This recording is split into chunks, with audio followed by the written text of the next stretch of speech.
Good morning, everyone. Today is August 4th, 2022, the fifth day of our six-day retreat. And on any retreat, there's always a last day looming. Whether that's a six-day retreat or a six-year retreat, there's always that last day and it's coming up. And there's a tendency to move into the future, but I'm going to make a request to just sort of stay present. Thich Nhat Hanh's most famous poem starts out this way: "Don't say I depart tomorrow, for even now I am still arriving." So this is one of our goals relating to even energy, is to continue to arrive, continue to arrive. This is a different sort of talking that you might be thinking about, because what I'm really going to be talking about, but I'll explain why it's related to energy, is being in your true mind.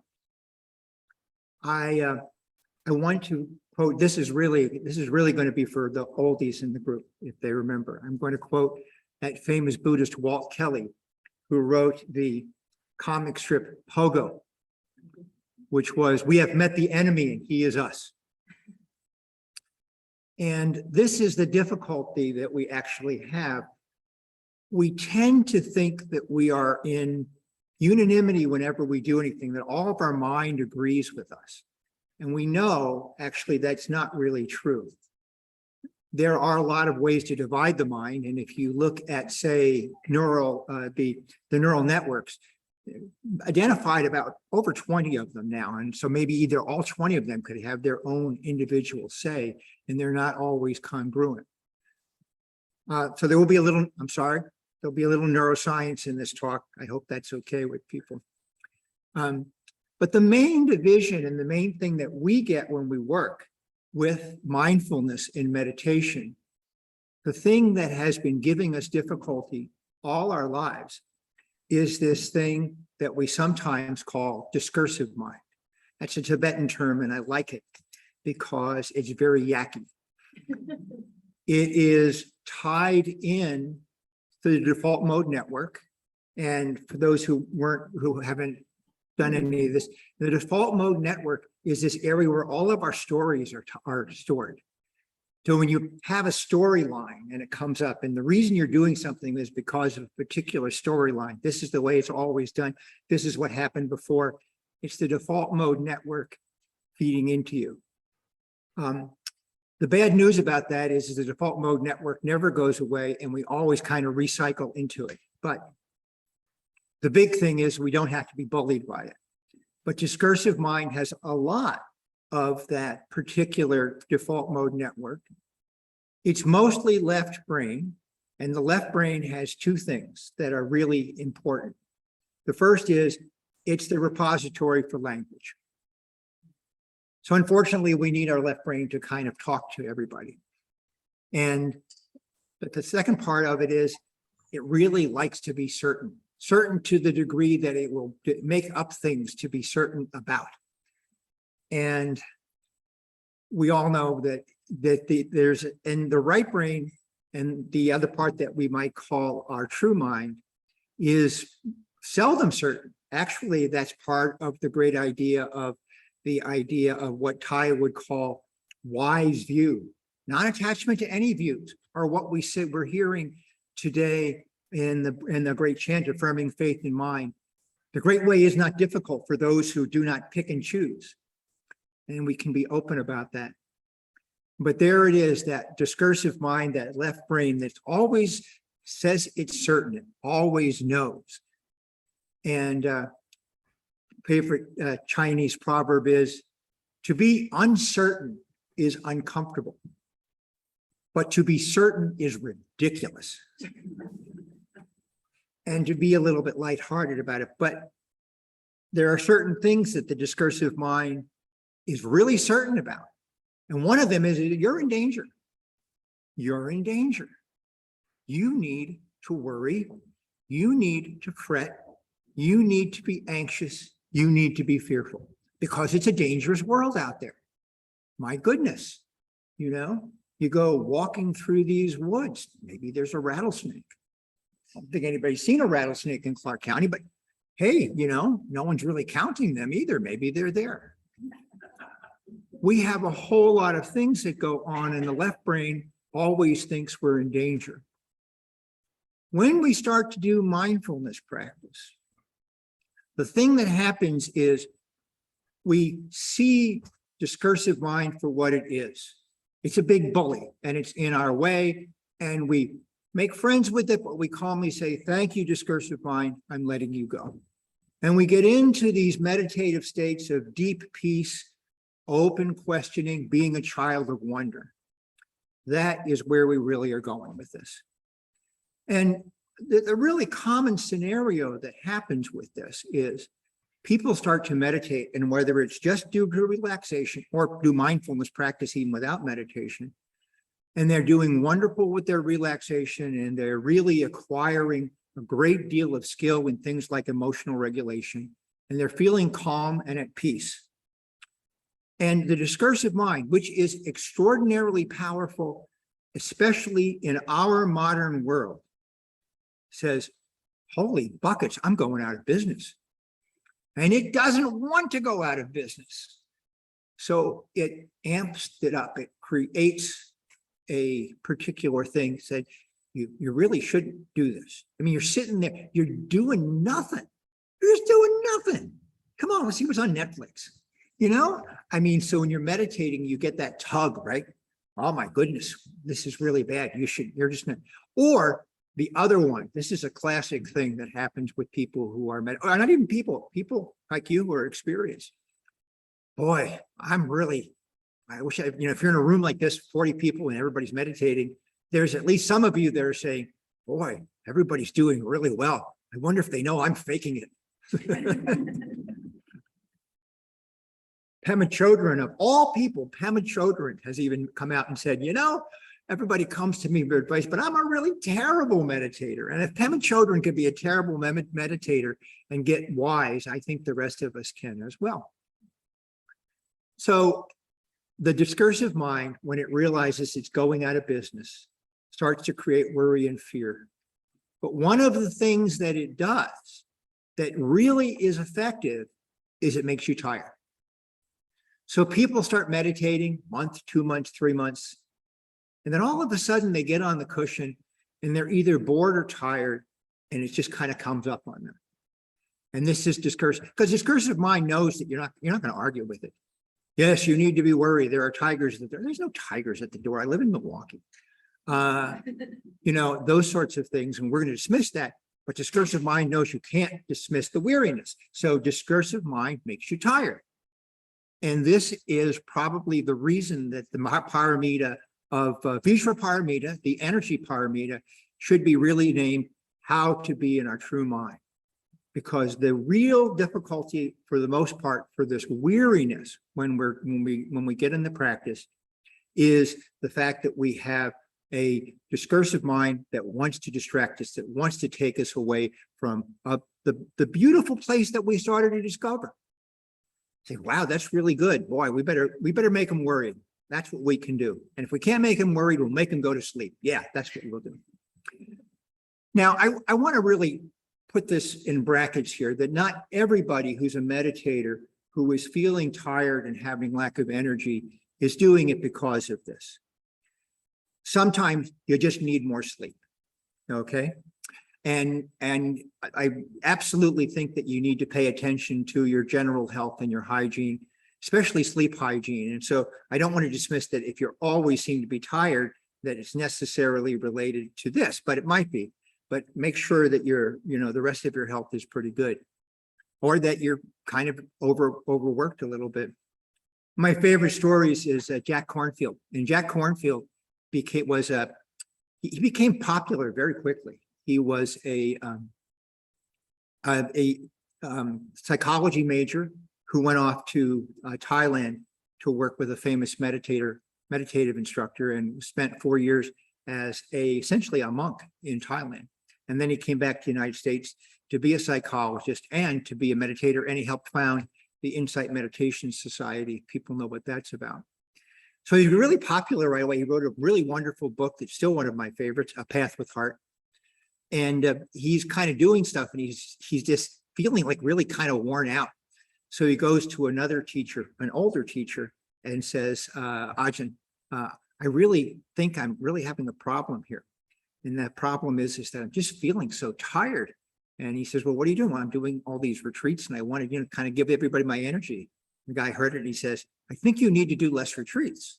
As his thing. He was expecting some sort of an energy meditation or something. So let's not wear ourselves out. But I will say an effective strategy to knock us off of our true mind is being tired, is not having enough energy. So I'm not going to give you any specific thing that would say this is an energy meditation.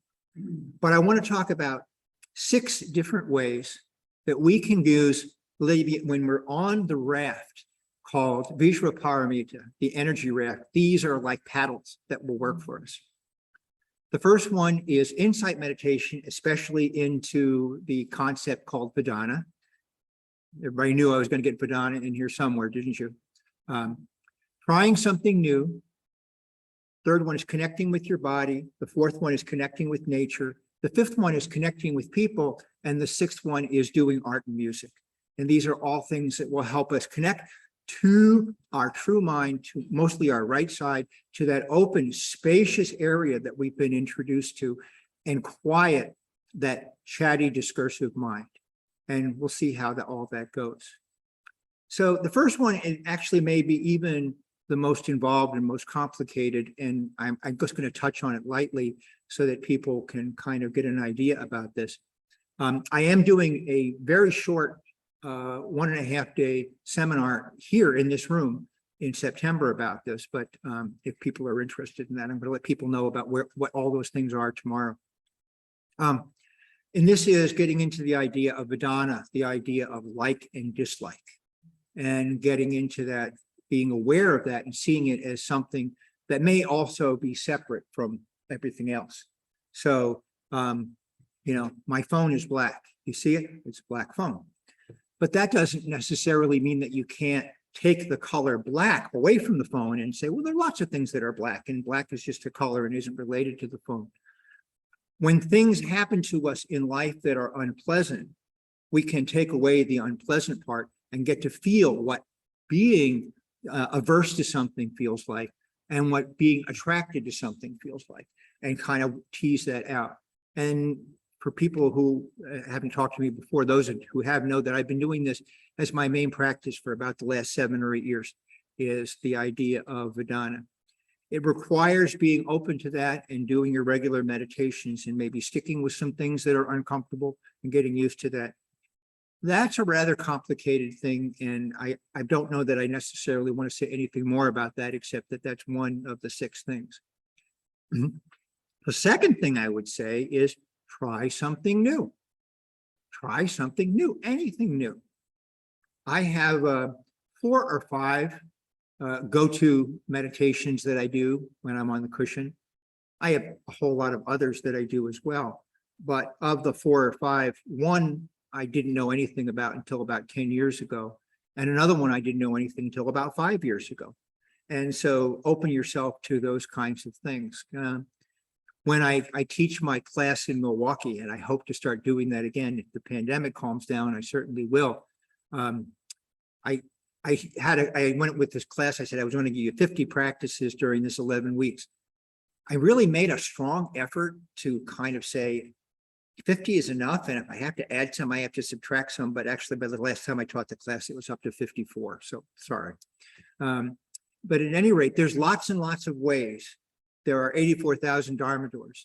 There are lots and lots of ways to do this. And you might try just something new, or even revisit something that you used to visit.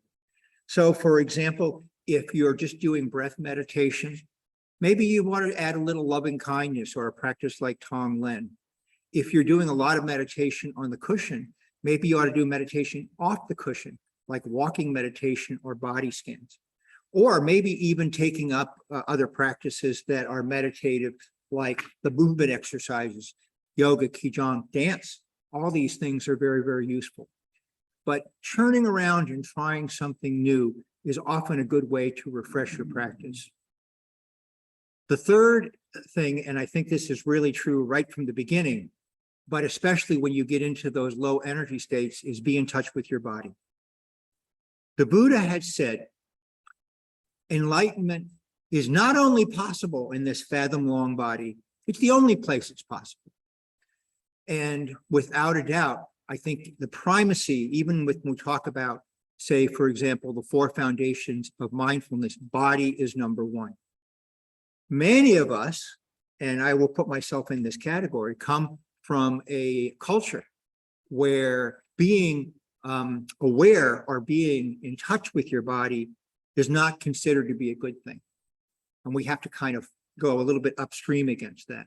But many of us have been told by some of our, in my case, a spiritual upbringing, but that the idea of being in touch with your body is just more of getting in touch with the sinful world as opposed to the elevated heavens. But actually, that's not what the Buddha said at all. The Buddha said the body is important. The body is it. And so whatever practices they are. And again, I think what's wonderful that on this retreat that we've had some Qigong and some yoga and some dance, and I hope that those kinds of things kind of continue. When Ty, as Ty was getting along further in his life, his retreats had more and more movement with him. Always did these things called mindful movements. And I remember people who, and there may be some of you who are kind of doing this when we do our outdoor walking meditation.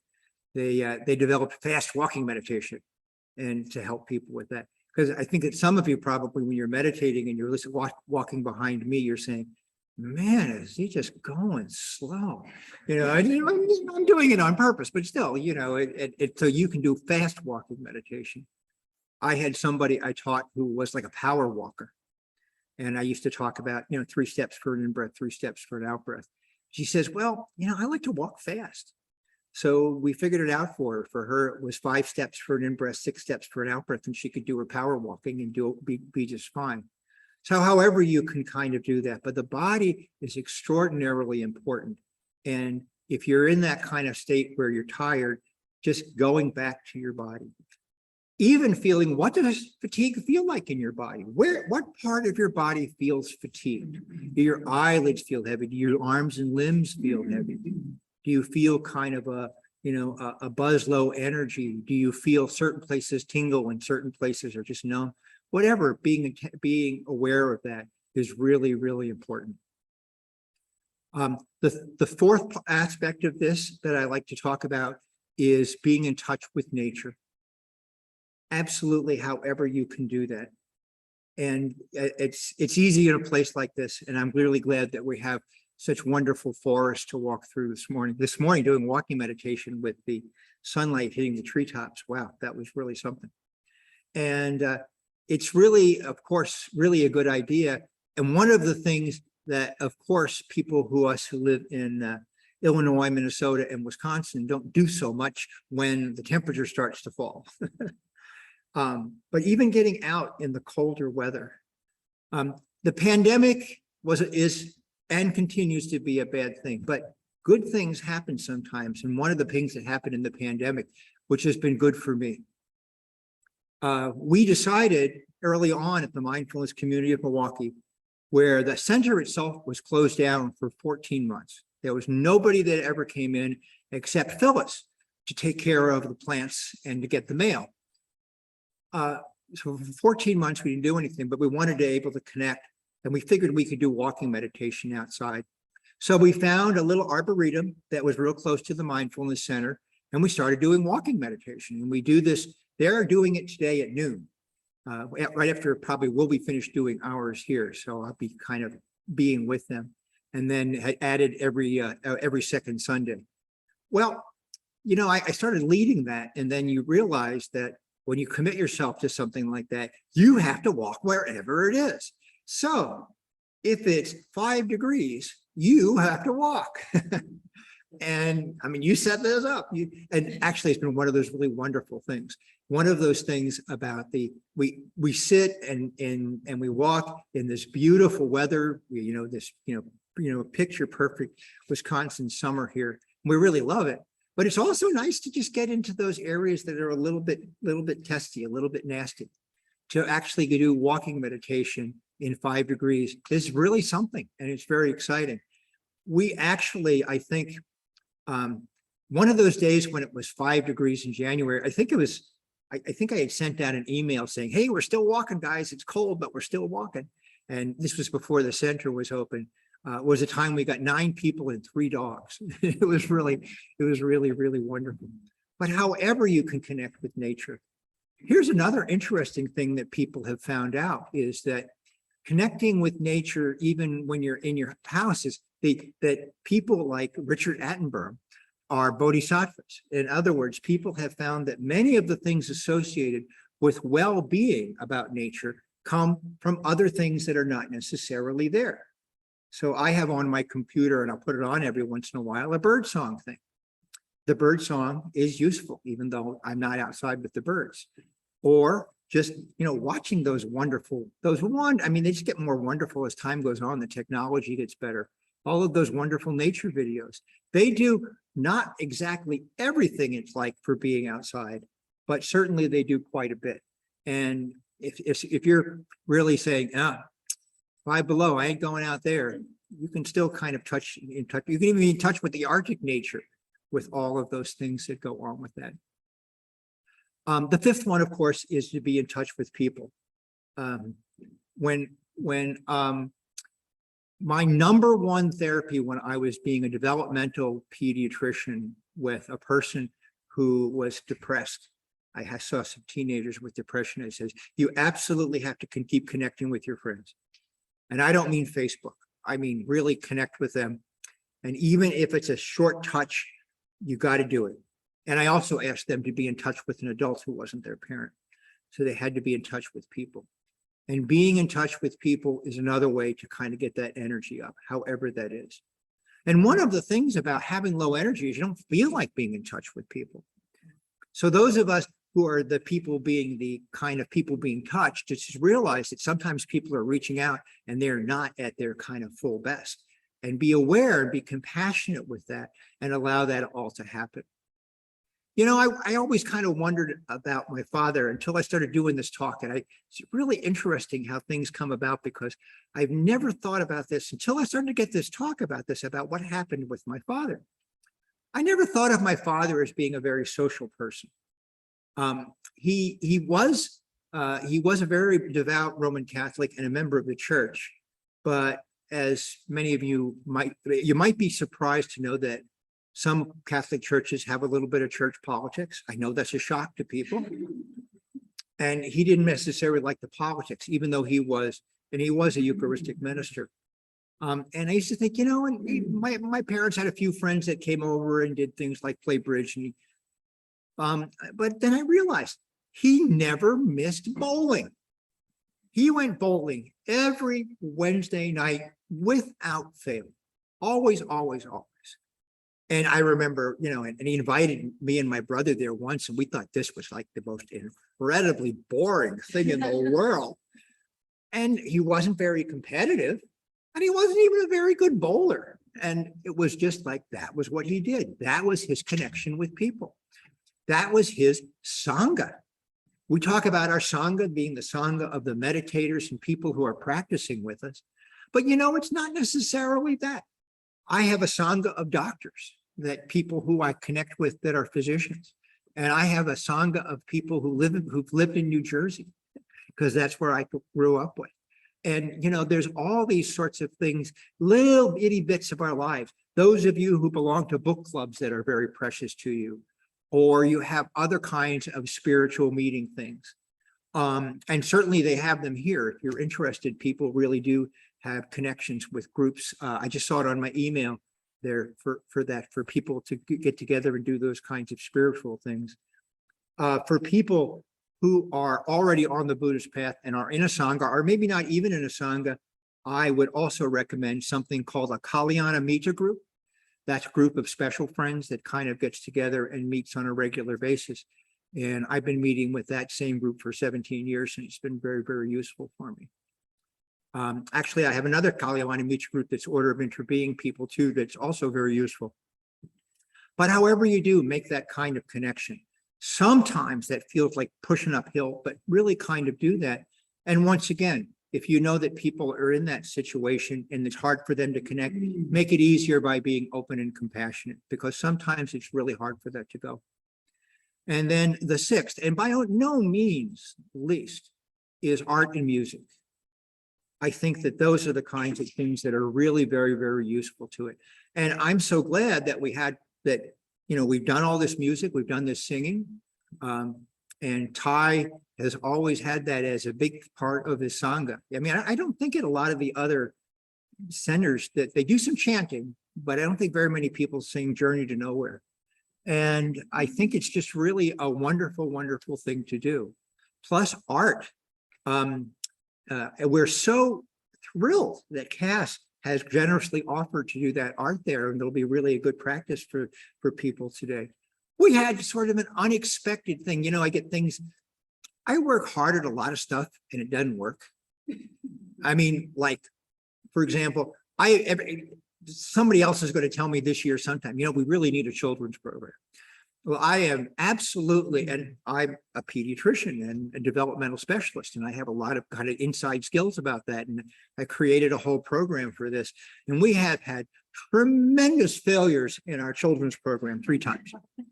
So whatever it is, trying hard didn't work. But then there are things that don't try hard and they work out beautifully. This spring, just on the email, somebody from University of Wisconsin, Milwaukee. They're in the Peck School of the Arts, and they are supposed to give presentations to groups. And she was doing a shot in the dark and just sending it out to people. And I happened to be the person who said, oh, that might be interesting. And so we got together and made some things, and we had, a Saturday afternoon where people did mindful collage, and some people in the room have done that. And it was amazing. It was amazing that this person who was doing mindfulness in a different way opened up and did art together, and it's been wonderful. Sister Gabriel here does a particular practice called intuitive painting. If you ever have time to do a little bit more, she has the St. Hildegard hut is now kind of open with that. But art is really wonderful, and music is really wonderful. It was after 2002. I remember one of my favorite teachers was giving a Dharma talk, Lori Lawler. And I even remember the talk was about frogs. Now, and it was a really good talk, but I have no idea how things shift in your mind. But of course, after hearing a great Dharma talk about frogs, what would you say? I said, I'm going to learn to play the guitar. No idea how that connected, but it did. And that's when I first started picking up the guitar. And then for those of you who are novice instrument people, I bought myself a little bit more expensive guitar so I wouldn't give it up real easy.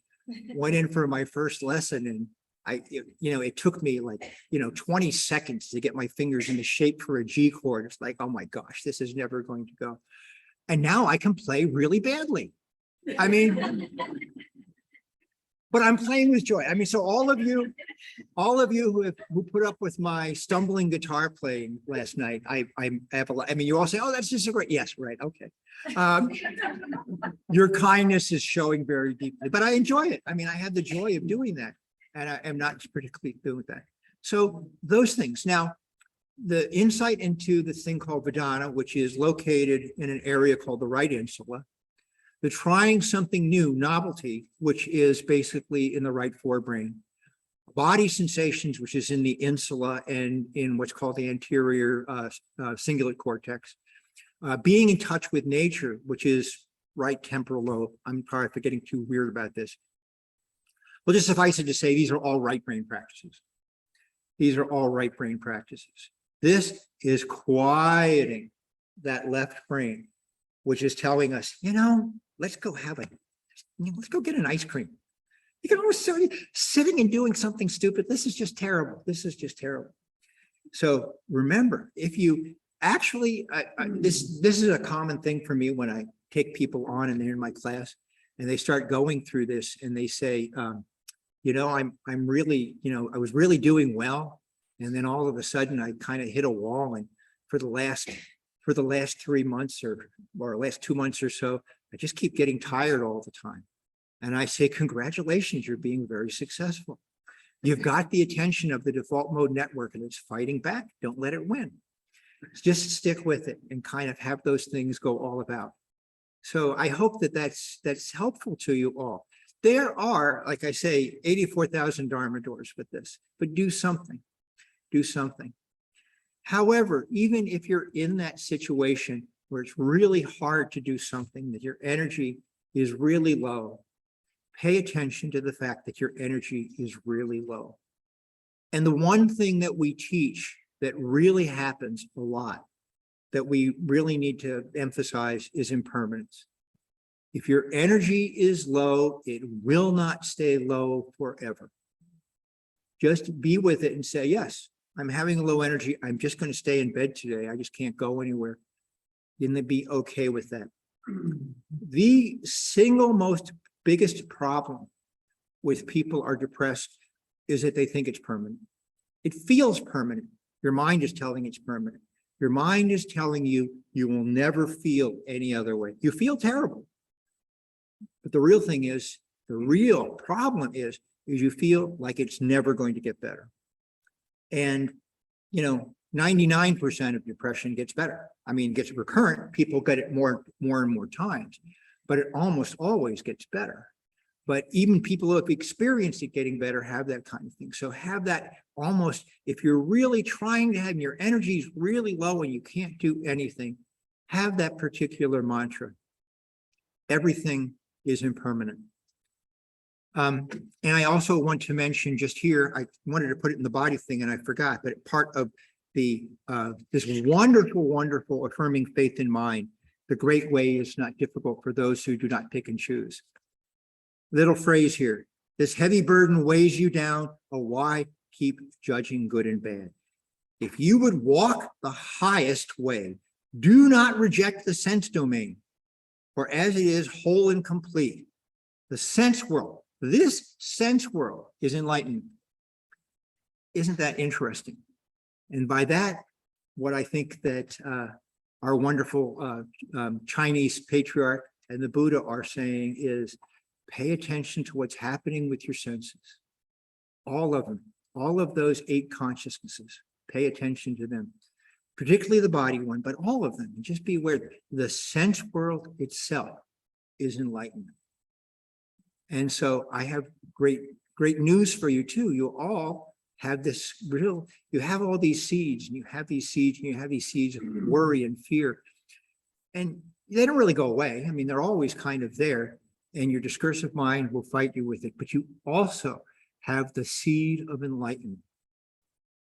The difference between you and a quote unquote enlightened person is that they realize it and you don't. And this is the practice. The practice is not one of adding on a whole bunch of stuff. The practice is stripping away everything else. We want to put discursive mind out of business. We don't have anything really against it. It's just that, you're just not useful anymore. I mean, a lot of what happens in discursive mind was useful, and I won't bore you with the details on that, back when we were hunter-gatherers, and it's just not there anymore. So I'm hoping that everybody can get a little bit, one of these tasks, just one of them will help you when your energy is low and to continue the practice. It's a great sadness for me when I hear that people say, I did mindfulness for about 2 or 3 months and then it just kind of petered out. I don't want, if it's petering out, please come talk to us. Please come talk to people in your Sangha. Please figure out a way to kind of keep going. And if you can get over that hump, seldom is it a linear progression. It's not, you start here kind of actually, Richie Davison does have graphs that are related to hours of meditation and certain types of neurological things you see on MRIs. And so the line kind of goes, with all the little data points, it kind of goes straight upward. And it doesn't seem to have ended yet because the person who has the most hours, 53,000 hours of meditation was higher on that scale than the person that had only 32,000 hours of meditation. But it doesn't really do that for individual people. It kind of goes up and then it levels off, maybe even goes down a little bit. But in the long term, over a period of, say, a year, it's always going up. And, the kind of thing where we need to kind of stick to it. We need these particular 6 antidotes, any of them or all of them, try them together. For example, music and body stuff. Well, there's dance, there you go, right then and there. Take a ballroom dancing class, learn some salsa, whatever. Body and nature. Get out and walk in nature and do your yoga next to a lake, those kinds of things. You can do these in combination. So Insight Vedana, trying something new, being in touch with your body, being in touch with nature, being in touch with other people and the great world, the great right brain world of art, music. Oh, and how could I forget this? Humor. So humor is on the right side of the brain as well. So maybe just, watch a great humorous movie once again or something. So anyway, thank you all for your attention. I'm happy to take any kinds of questions or entertain comments. Those of you in the Zoom space, because I'm pinned, I can't see you. But if you use your raise hand function, I will be able to talk to you. Meredith, if you could come up towards the mic here.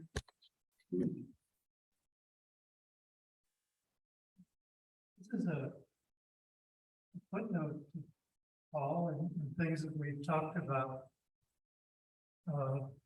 many times in the past.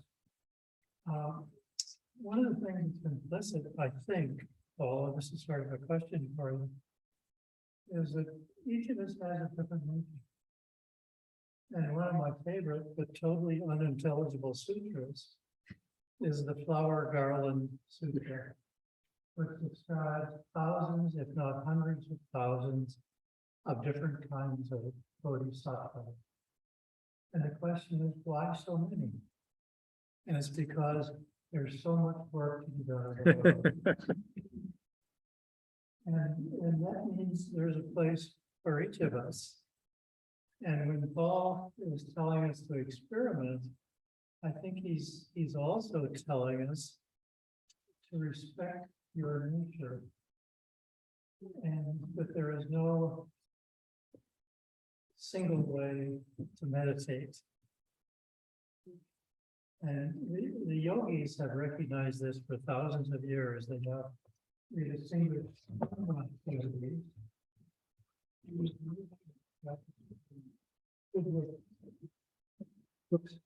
Their bhakti yoga we practice in doing devotions. The other yogis who practice is in spiritual meditation and reading and study. They're all different kinds of yogis. Why? Because there's so many of us. So I think perhaps Paul is encouraging us to find out who we are and where we fit and what our practice is. Thank you, Meredith. One of the wonderful things that we get as being part of the Plum Village tradition is exactly what Meredith was alluded to, which is Ty made it clear that everybody has their own way of practicing. And it's hard for anybody to prescribe. It actually is very good to have other people who are on the path to kind of give you suggestions. But I've generally, and I think Ty too was like this, I generally chafed at people that said, you have to do this, this, and this. You must meditate 30 minutes in the morning, 30 minutes in the evening. You got to do shamatha in the morning, and vipassana in the evening, and et cetera. You must go on this many number of retreats, et cetera, et cetera. I don't know that I'm not that smart. I can't tell people what they need. I can help, And I certainly think that there are some things that people need to do that are uncomfortable. So I don't, they just go to your comfort zone. You need to push yourself a little bit. But that's what's really nice too, is I think also the, not just time, but the fact that we live in this world, because the practices I do are not in Thai's tradition always. And I have the internet. I have other people who I know who practice in other traditions. I've got lots of stuff to go with, and it's really nice that way. So anyone else? Colleen? We're getting messages that they need us, I think, closer to the microphone. Oh, okay. Am I being heard? Okay. Along this vein, one thing I wonder about is sort of a graceful, moderate approach for myself to my practice. I don't want to bring shoulds in. And very easily they leach into my discursive mind. And so and I don't know that there's even an answer to this question, but it's like, I suspect that some of you have encountered people who perhaps are so, it's almost like too intense of a practice, just sort of and so, or there's some that are so practice light. And I, being here these last 5 days, I've really gleaned so much nectar from folks here and the different variety of what we've spent time on. But I think now, and I'm trying to be here now, but I'm also thinking about wanting to live more from this place when I drive back to sunny Glendale. So it's just, I guess, just whatever thoughts you'd have, Paul, about calibrating and kind of what some of the indicators are, if it's too much or too little. Thank you. Thank you, Colleen. There is a kind of a meme out there that shoulds are bad. And I will absolutely say that it's the word should in people like me who are teaching is used way too often. And the idea that you should meditate for a certain number of time is a bit, but if you're looking at like, well, they said should, and I'm getting rid of that, I'm not going to do anything, can be an escape. So saying, no one can boss me around. My mindfulness practice will be, I'm going to take, 30 seconds drinking my orange juice every morning, and that's going to be it. I don't think you're going to get a lot of practice. I don't think you're going to get, you might get something actually out of even doing 30 seconds of drinking your orange juice if you're doing it mindfully. But so I think that the idea would be, if you have a difficulty, if someone says, well, you should be doing sitting meditation, and sitting meditation just isn't working for you, I think it's perfectly fine to give it up, but do something else. Do walking meditation, do yoga, do dance, do music. Do lying down meditation. It's making a comeback at the Mindfulness Center, I'm glad to see. So back, I don't know, 6, 8 years ago, we had a lot of people who came in who were meditators who just lie down while we were doing sitting meditation. And I think that's just fine. And then I don't know, after the pandemic, when we reopened, I didn't see any of those people lying down anymore. And I don't know if they thought that maybe they didn't need to do that would be disrespectful or something. But I think it's just fine, however you want to do it. You want to lie down, lying down for meditation is just fine. The only reason we ever teach mindfulness meditation as sitting meditation is that for most people is the way to stay alert and not fall asleep. But if you can lie down, follow your breath just like you could while you were sitting up, and watch your mind and watch your body the same way you would if you were sitting up, well, of course you can lie down. Of course you can lie down. There's nothing magical about the idea of sitting meditation. So thanks. Larry.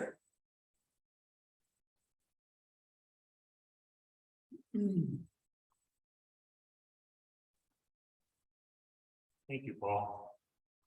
I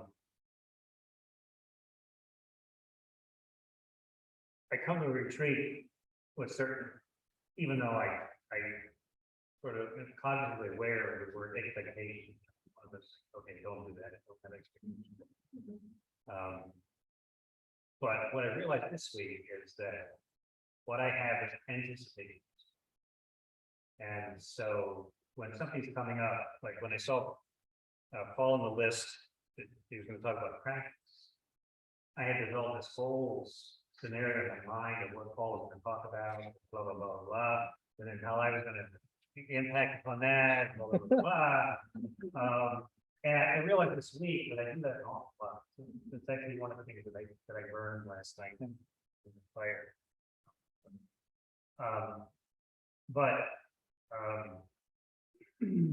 One of the things for me, and this really explained a lot of stuff. I get confused between left and right, so I probably don't remember which is which more, now or now. But I'm, as I probably mentioned, I'm a tremendously left-brainer. I've almost nobody. But interestingly enough, in the last couple of years, and this may come from practice without intent, much of mindfulness, all the way to the nature starts with awareness. And I've become more aware of certain things in my life that tend to bring me a lot more happiness than I would expect. Without necessarily planning it. So, I spend more time in nature. We all have, many of us did because of the pandemic, but I had some things that I volunteered. Even sitting, meditating in the morning, I notice a big difference when I open the front door.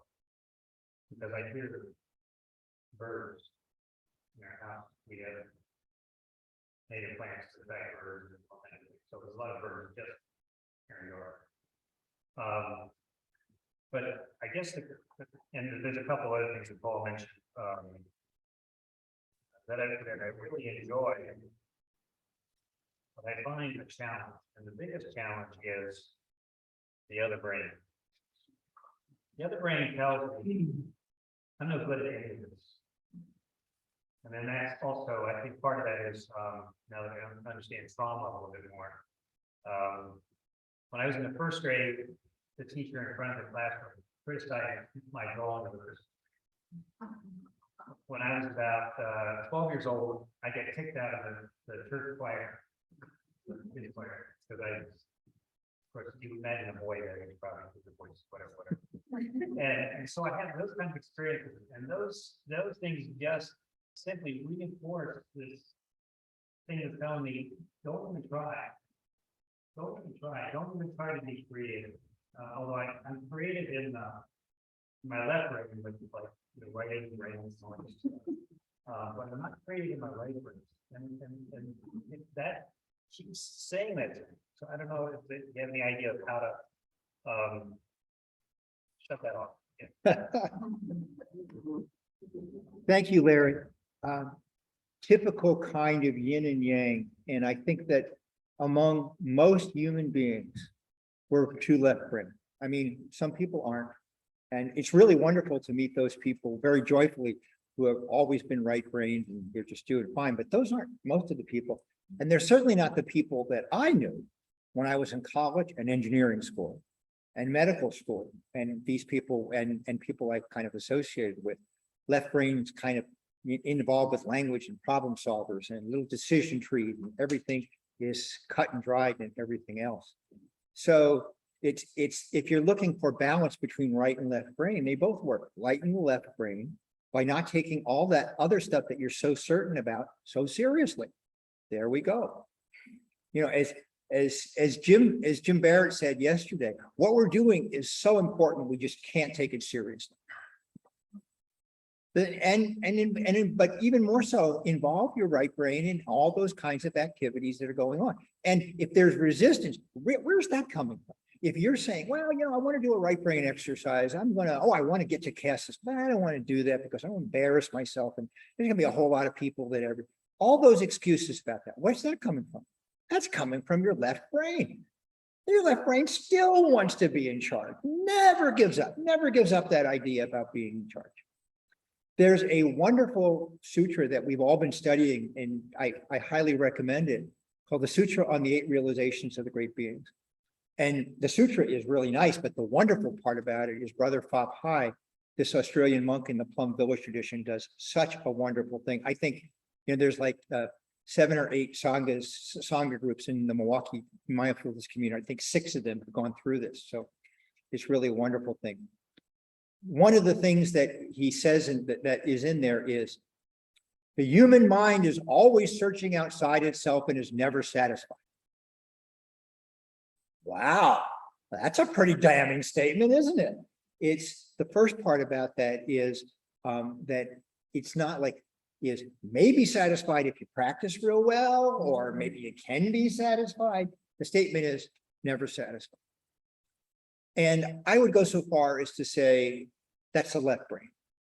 And since we absolutely positively need our left brain, I mean, you can't read anything without your left brain. You all that language stuff that it's got to be there to realize that it will have that kind of thing. Its desire for 2 things are really insatiable: security and approval. And those things are just insatiable. And so you have to get an idea that you are comfortable with the fact that you cannot be as safe as you would like to be.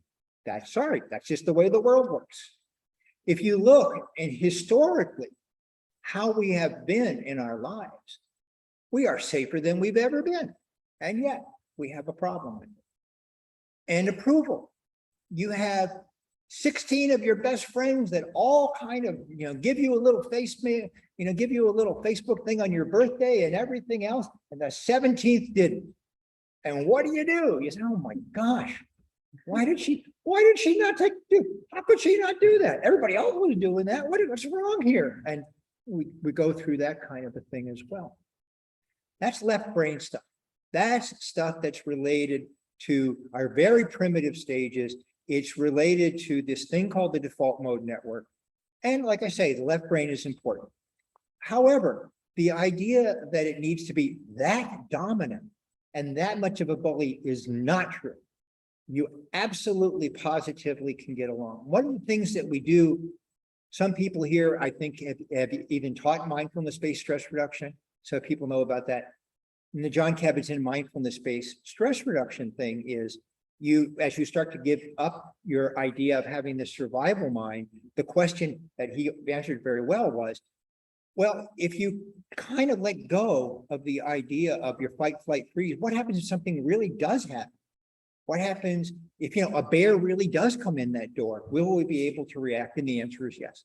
And so the idea that you need to hone your left mind so that it will take care of a disaster is a falsehood. But that's one of those things that your left mind will tell you, though, right? You better practice. You better be aware, How do you know there are no tigers in Milwaukee? I mean, didn't you hear about the person that saw it? I mean, that's the other thing. So somebody actually saw a jaguar or something,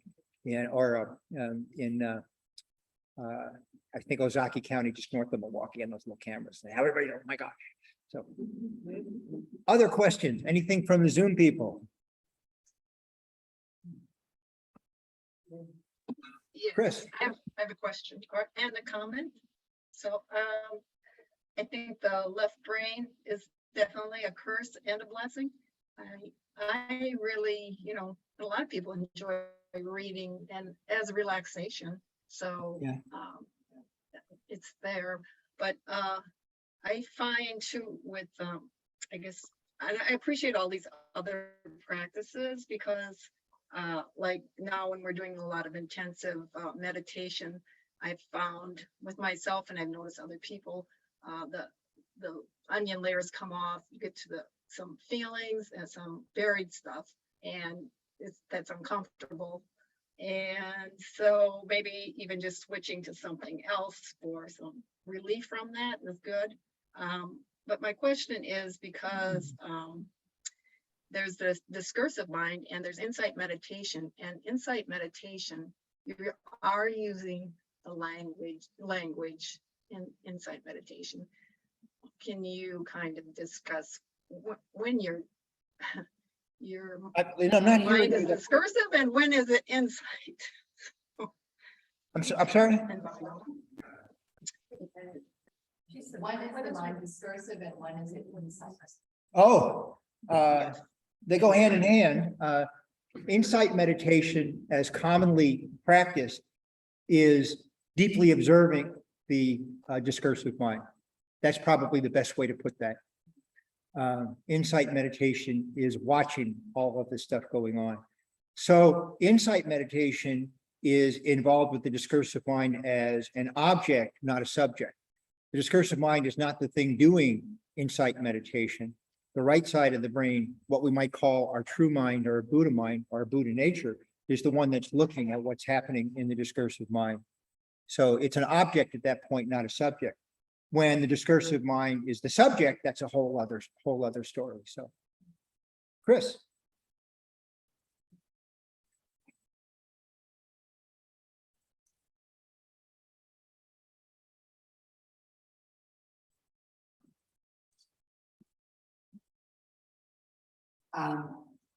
In the 80s, I had the opportunity to learn under, I would say, the great Madeline Hunter, who was a tremendous teacher who seemed to have been perceived as telling people what to do. But she was really telling people what things. And one thing I remember about Madeline, I had the opportunity to study with her in the early 80s, is she alerted us to an article, right brain learners and left brain students. I had 12 years of Catholic education to college. Left brain. It was imbalanced. So to say. When students came out of these levels, 8th grade level, I didn't have middle school or junior high school, not so much in high school, but definitely in the 1st through 8th grade. Left brain learners were always picked out as secret tests. Look at how smart they know how to memorize catechism, word for word. Yes, spelling bees. You went down from that bee if you missed one word. You couldn't think of it. You had to and internalize it and feel it and do it. You had none.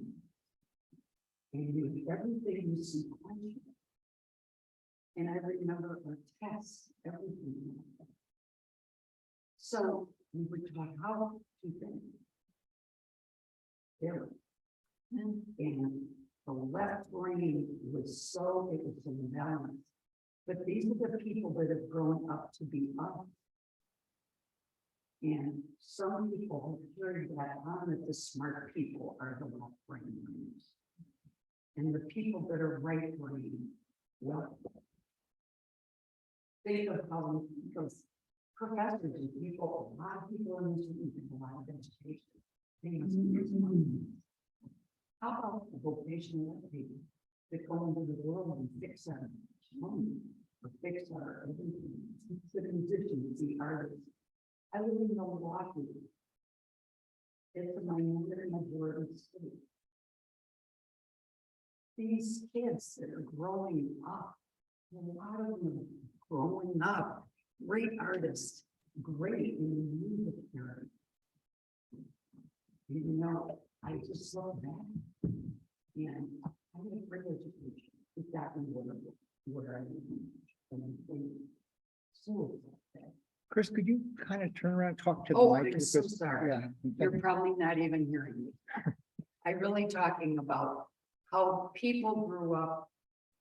Some people grew up as right brain learners in left brain schools.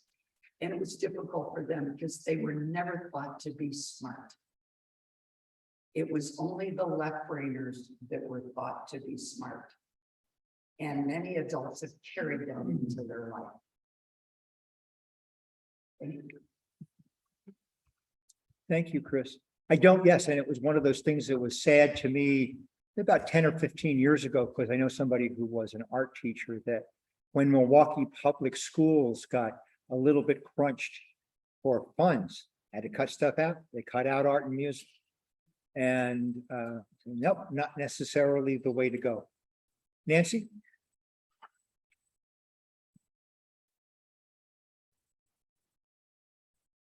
Thank you for your talk, Paul. The sutra we read this morning and your talk is of course perfectly timed. And I don't know, you can share or not if, I think this is probably how you would plan it, but I found out this morning when I got up that the cow had not completed the barn. They wanted back in. Hold on, cow. I let you go last night. Why are you here? So actually the talk about right and left brain, which I know some of, but I always get them mixed up, was really, really useful for me to know that in a way I could say habitual energy, but there's actually the science behind it, because that discursive brain really does not want to go out of business.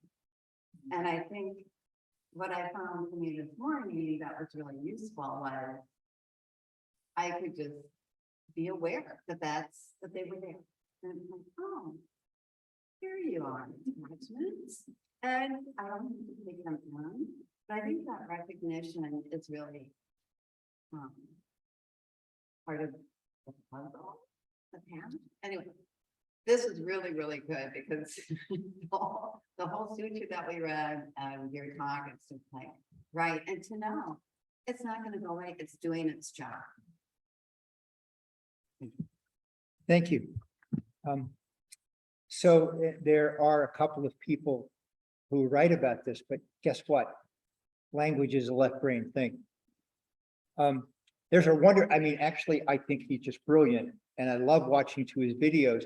And he has videos with actually some Plum Village monks. His name is Ian McGilchrist, I-A-I-N, or two I's in that Ian. And he has a couple of books about all of this sort of stuff. And I'm giving you your Surgeon General's warning here. I know a lot about neuroscience, and I have a real hard time following it because of that. He is a big champion of the right brain, and it writes in such a left brain manner. I mean, it's really striking when you look at it. You say, because what he does is he piles up evidence. He puts one evidence. This is, as opposed to saying, I'd like him to sort of intervene and say, here's a practice for going into, a meadow and observing, but he doesn't do that. He appreciates it, but he kind of doesn't do that. So one of our problems here is part of our left brain upbringing from school is whenever we think that we need to know something more about something, we do language. That's useful for some extent, but it's not the same thing as doing what it is. So I can read all I want about, styles of finger picking and chord inversions and et cetera, et cetera. But if I don't put my hands on the guitar, I don't get any better. And that's kind of how this is. If you read all about all of these wonderful right brain properties, but you don't do anything different in your life to help foster these right brain properties, you don't go anywhere with it. And actually, you might even get worse because you can get into little arguments about that we was talking about earlier this week, right? You don't, when we're talking about the Kalama's dilemma, you don't do this just to win arguments. You don't say, yeah, the right brain's important because my goodness, it's real. But if you want, I should look it up for people. There's an Ian McGilchrist interview with one moderator, and the other moderator is a monk from Plum Village. It's actually in two sections. It's about 2 hours long. It's really kind of a wonderful way of looking at it. But my goodness, we can still get more left brain about how to be right brain. And like I say, this is why the practice is kind of letting go. This is the practice of I'm not going to use more words to describe what I'm going to feeling. I'm going to feel. I mean, and here's something that I hope everybody has had experiences. Isn't there something? Maybe it is the birth of your child. Maybe it's a particularly beautiful sunset you had. Maybe it was a perfect day that you didn't expect. Something like that happened to you that you couldn't describe. If you tried to put it in words, you were just really hamstrung. You couldn't do it. You're just like, that's great. What people often try to do, though, is they try to enlist their left brain. So you don't have a word? Come on. Do the left brain. Think of a good word. As opposed to just realizing that that is a wonderful gift. To have an experience that is beyond words is just a really terrific thing. And we should just relish it without trying to thingify it. So. Anyone else? Bridget?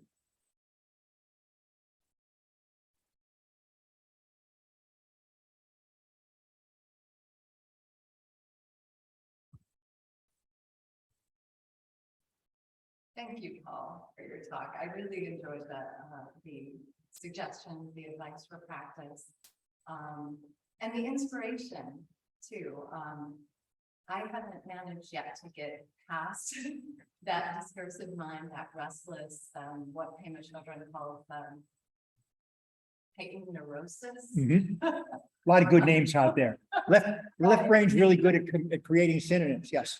Yeah, and so I look forward now to like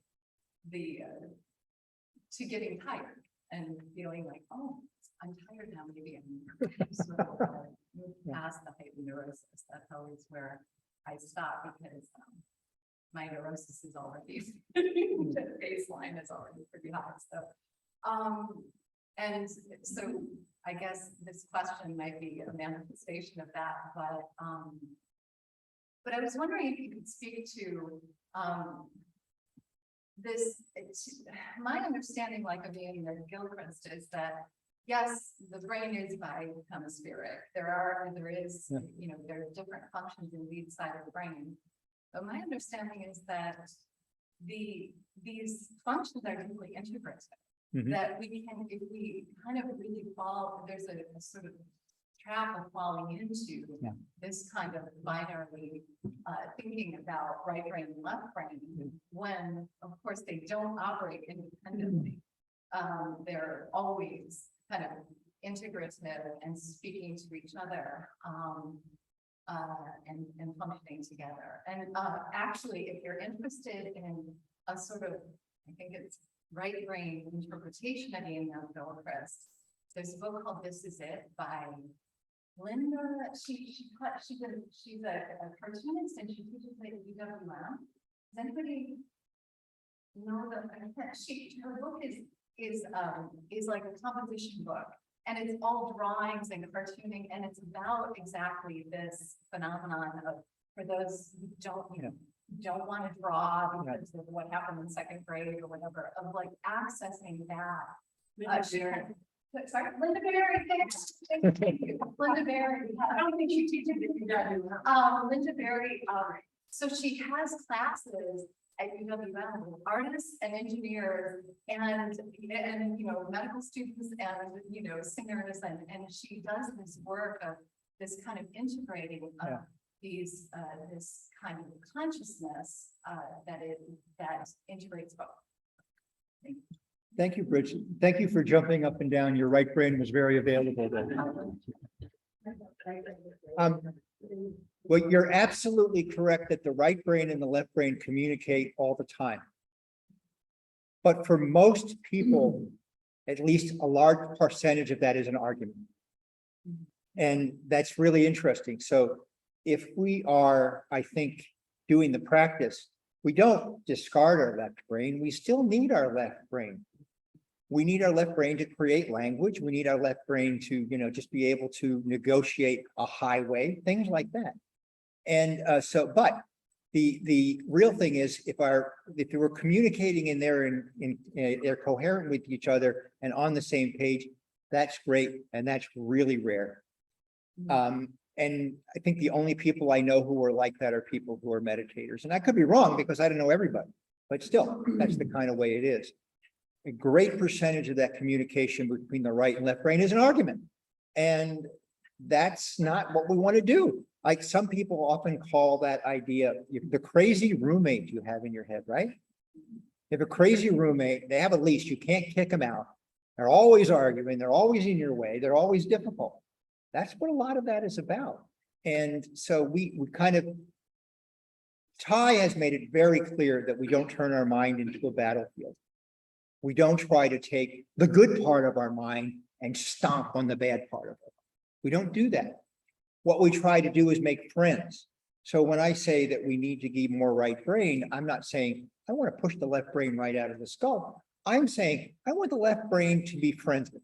I want the left brain, and like everything else, if I tell the left brain, you really suck, why don't you just go take a hike? Left brain's not going to like that, and quite frankly, the left brain has some really good weapons to retaliate. So you make friends with your left brain. And one of the things that I do, I find that my left brain does things every once in a while, and I say, yeah, I hear what you're saying. I appreciate your opinion. Thank you very much. But I think this time we're going to do something else. Sometimes my left brain gets pouty with that, but less so as time goes on, because I come back to it sometimes for advice. Like, what should I do about my ankle arthritis, for example, things like that. So hopefully we can have less arguments. So I think we have time maybe for just one more question. Greg.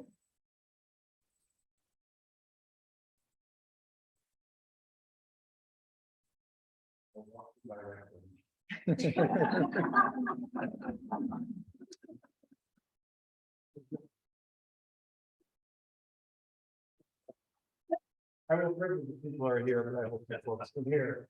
I don't know which side of my brain was being discursive about this, but as a metaphor, I appreciate all this. I certainly appreciate your remarks. As an active neuroscientist, I think we're getting a little sloppy, but I don't want that part of my I want to. I left brain all the around, and I don't want it to for us to. I want them to seek up to the left brain as something you can be friends with and help us survive, and helpful and beautiful. I was imagining while I was talking, giving a wonderful message for this audience.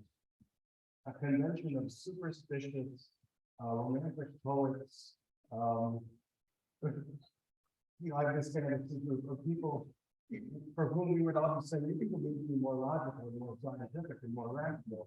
Imagine they were, for example, supporters of a tyrannical power, or a wannabe tyrannical power.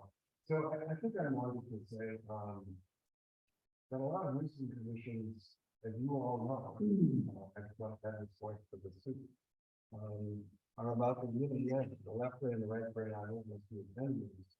And we see them as parts that evolve to help us survive. And Ray is doing a lot of work, including me, including Paul, including we were maybe raised in a way that had a prejudice toward the left brain, and we were too sequential, and we didn't privilege poetry and religion art as much. But that's not because language and reason and science are bad things. It's because we're a little filtered. So I see when I rejected Christianity during the Buddhism, it was not necessarily because Buddhism was a perfect tradition and it had a monopoly on truth. It was because it was become facts that I needed to correct what was wrong with me, not because Buddhism was perfect. My right brain is doing it talking, so it's not as coherent as logical as sometimes it's obligated to be. So more random, but privileging the emotional side is just as dangerous as overweighting the linear rational side. And so we are allowed to hold them both as our friends and let them teach each other. And just as I see you all as my teachers, and see Paul as my teacher, I see the different parts of my brain as it's fascinating to happen, the differences. And I try to see them kind of like a tragic comedy or maybe a romantic comedy sometimes, and sometimes a dramatic comedy, but it's a comedy. And when you say that, I want to say that quote that I forgot about. How serious is it that we can take it not so seriously? Did you say that in my last words? It is also important that we can't possibly take it Yeah, seriously. this is so important. We can't take it seriously.